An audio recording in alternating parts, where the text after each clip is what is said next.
जय श्री कृष्णा, राधे राधे। मैं हूं प्रद गोविंद शास्त्री, ज्योतिषाचार्य, जन्म कुंडली विशेषज्ञ, भोपाल, मध्य प्रदेश से। और अगर आप मेरे चैनल पर नए हैं तो चैनल को सब्सक्राइब करें, लाइक कमेंट शेयर जरूर करें। दिव्य ज्ञान के ज्योतिष के वीडियो निरंतर भेज रहा हूं आपको। गीता के, वेद के, पुराणों के, रामायण के, भारत के संस्कार और संस्कृति के, आपके दाम्पत्य जीवन को बचाने के लिए, नव युवकों को सही सन्मार्ग पर चलाने के लिए, उनकी अच्छी आदतें हो जाएं, माता पिता की वो सेवा कर सकें, स्त्रियां अपने पति की सेवा कर सकें, बच्चे माँ बाप की सेवा कर सकें, ऐसे मोटिवेशन के भी वीडियो निरंतर भेज रहा हूँ। तो चलिए आज बताने जा रहा हूँ कि जब आप अपने बेटे या बेटी की जन्म कुंडली बनवाने के लिए किसी एस्ट्रोलॉजर, ज्योतिषाचार्य या पंडित जी के पास जाते हैं और जो आप समय देते हैं उस आधार पर पंडित जी या ज्योतिषाचार्य आपके बच्चे की कुंडली बनाते हैं। और वो समय आप हॉस्पिटल का जो बर्थ सर्टिफिकेट होता है उसमें तारीख और समय लिखा रहता है। अब वो समय हॉस्पिटल की नर्स ने, वाई ने, आया ने कौन सा समय नोट किया है या डॉक्टरनी ने ऑपरेशन के समय, इस पर थोड़ा सा विचार करने की जरूरत है। कुछ विद्वानों का मत है कि जब बच्चे का शरीर मां के शरीर से बाहर आ जाए तब जन्म का समय नोट करना चाहिए। और कुछ लोगों का मत है कि जब तक नाल छेदन ना हो जाए, नाल न कट जाए, तब तक बच्चे का कोई अशुद्धत्व नहीं होता। इस बात से मैं सहमत हूं और मेरे 50 वर्ष का ज्योतिष का अनुभव कहता है कि जब तक नाल छेदन ना हो जाए, मां और बच्चे पृथक पृथक ना हो जाएं, तब तक जन्म का समय नोट नहीं किया जा सकता। नाल छेदन के उपरांत ही समय नोट करना चाहिए। उसी आधार पर लग्न कुंडली, चंद्र कुंडली, प्रश्न कुंडली, नवांश चक्र बनेगा। तो अब ध्यान रखना, अभी तक तो जो गलतियां हुई हों छोड़ दो उनको, लेकिन अब ध्यान रखना, प्रसूता के कक्ष में किसी भी बहन बेटी को आप जरूर भेजिएगा साथ में। और वो जैसे ही नाल कटे उसी समय का समय वो नोट करे। हॉस्पिटल के समय पे ध्यान ना दें, वो तत्काल नोट करे, बस उसी समय से जन्म कुंडली बनेगी। तो ज्योतिषाचार्यों से भी मैं यह आग्रह करूंगा कि वो किसी बच्चे की कुंडली बनाते हैं आप लोग, तो उसका फलादेश का कथन बाद में लिखें, पहले उसकी आयु की गणना कर लें।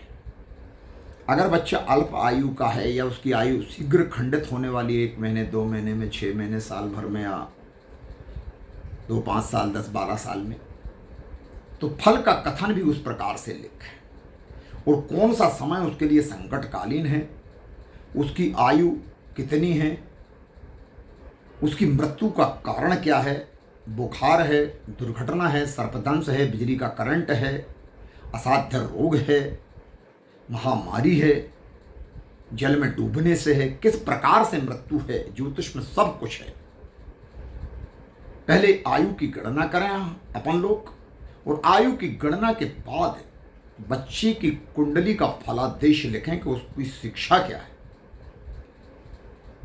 उसकी नौकरी क्या है, उसका दाम्पत्य क्या है, संतान क्या है, भूमि भवन वाहन के सुख क्या है, माता पिता का सुख है या नहीं, क्या स्थितियां हैं। तो कुंडली बनाना बच्चों का काम तो है। लैपटॉप पर जो कुंडली बनती है या कंप्यूटर से जो कुंडली बनती है वो आधी अधूरी है। दुनिया का कोई भी सॉफ्टवेयर बनाने वाली कंपनी या सॉफ्टवेयर बनाने वाले ये नहीं बता सकते कि इस बच्चे की आयु की गणना क्या है, संतान का सुख है या नहीं, आयु की स्थिति क्या है, भूमि भवन वाहन सौभाग्योदय कब होगा, ये नहीं कोई भी सॉफ्टवेयर नहीं बना सकता। ये भारतीय ज्योतिष ही बना सकता है। और भारतीय ज्योतिष के आधार पर मैं जन्म कुंडली बनाता हूं, उसी आधार पर गणना करता हूं, तब जाके सटीक भविष्य फल बनता है और फलादेश लिखता हूं। तो आप समझ गए अब जन्म का समय कैसे आप लोगों को नोट करना है। जन्म का समय सटीक अगर हुआ तो फलादेश और जन्म कुंडली एकदम सटीक बनेगी और जब जब जो जो होना है तब तब वो होगा, ऐसा फलादेश में लिखा हुआ मिलेगा। तो जन्म पत्रिका बनवाने के लिए, जन्म पत्रिका दिखवाने के लिए, जन्म पत्रिका का सूक्ष्म विश्लेषण करवाने के लिए, अपने बच्चों की जन्म कुंडली मिलवाने के लिए, आप किसी परेशानी में हैं, किसी रोग दोष से पीड़ित हो रहे हैं, किसी ग्रह पीड़ा से परेशान हैं, पितृदोष है, कालसर्प दोष है, मातृ दोष है, भ्रात दोष है, भगनी दोष है, विषकन्या दोष पड़ा हुआ है, अमावस्या का दोष लगा हुआ है, नाना प्रकार के और भी ग्रहों की वक्री स्थिति क्या है, मूलों की स्थिति क्या है, कौन से चरण में बच्चे का जन्म हुआ है, वो माता पिता के लिए कैसा रहेगा, विस्तार से जानने के लिए आप मुझसे कुंडली बनवाएं या मिलवाएं। मैं कुंडली का परामर्श शुल्क 1100 रुपये लेता हूँ, लेकिन आपको कड़वा सच बताऊंगा। इसके लिए ही मुझे जाना जाता है पंडित गोविंद शास्त्री भोपाल जरूर, एस्ट्रो गोविंद शास्त्री भोपाल, क्योंकि गोविंद शास्त्री नाम के भारत में और भी ब्राह्मण देवता हैं। तो एस्ट्रो गोविंद शास्त्री भोपाल आप यूट्यूब पे सर्च करेंगे, मैं आपको पगड़ी लगाए दिखूंगा। चैनल को सब्सक्राइब, लाइक, कमेंट, शेयर ज़रूर करें। आप पहली बार अगर मेरे चैनल पे आए हैं तो चैनल की सदस्यता ले लें, प्रतिदिन आपको वीडियो मिलेंगे। और मुझसे संपर्क करने के लिए मेरा नंबर 9826068945, हर पोस्ट पर मेरा नंबर अपडेट होता है। फेसबुक पर, इंस्टाग्राम पर, व्हाट्सएप पर, यूट्यूब पर, हर जगह मेरा नंबर, प्रतिदिन का जो पंचांग में डाउनलोड करता हूँ आप लोगों के लिए भेज रहा हूँ। राशिफल 3 राशियों के अभी राशिफल चल रहे हैं। तो आज था कर्क सिंह कन्या वालों का और कल तुला वृश्चिक धनु वाली राशियों का, 3 राशियों का फल फलादेश पंचांग के साथ ही आ जाएगा फेसबुक पर। और यूट्यूब पर मैं विस्तार से बताऊंगा, फेसबुक पर इतना विस्तार से नहीं बताया, कोई पढ़ता नहीं है, इसलिए यूट्यूब पर ही मैं वीडियो डाउनलोड करूंगा तुला वृश्चिक धनु राशि वालों के राशिफल। तो आज के लिए इतना ही, मुझे आज्ञा दीजिए। शुभ रात्रि, शुभ रात्रि, शुभ रात्रि।